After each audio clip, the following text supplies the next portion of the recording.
लाहौर में बालाज टीपू कत्ल केस में अहम पेशरफ्त हुई है। पुलिस ने ख्वाजा तारीफ उर्फ तैफी भट्ट के वारंट गिरफ्तारी हासिल करने के लिए कोशिशें शुरू कर दी हैं। पुलिस जराये के मुताबिक पुलिस ने गिरफ्तारी के लिए इंटरपोल से राबता कर लिया है। मजीद जानते हैं डॉन न्यूज़ के नुमाइंदे वसीम रियाज से। वसीम, बताइएगा मजीद क्या पेशरफ्त सामने आई है?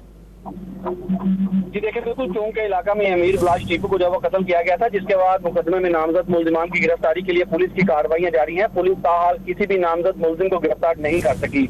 पुलिस राय के मुताबिक ख्वाजा तारीफ उर्फ तैफी भट्ट की वारंट गिरफ्तारी हासिल करने की कोशिश शुरू कर दी गई है, क्योंकि बताया गया कि ख्वाजा तारीफ उर्फ तैफी भट्ट जो है वो वारदात के रोज से ही दुबई जो है फरार हो चुका है, जबकि गोगी भट्ट पाकिस्तान में ही मौजूद है।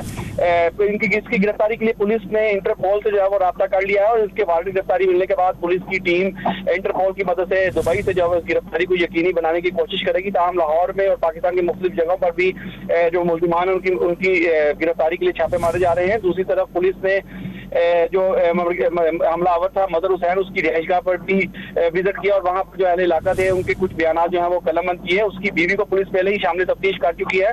पुलिस ने जायबगुआ से जियो फेंसिंग का अमल है वो भी मुकम्मल कर रखा है और 500 के करीब कॉल्स को जो है वो शॉर्टलिस्ट किया है। पुलिस का कहना है कि जल्द से जल्द मुल्जिमान तक रसाई के लिए इन कॉलों को मजीद शॉर्टलिस्ट जो किया जाएगा, जिससे मुल्जिमान की गिरफ्तारी में जो है वो मदद मिलेगी। जी बहुत शुक्रिया वसीम रियाज अपडेट करने के लिए।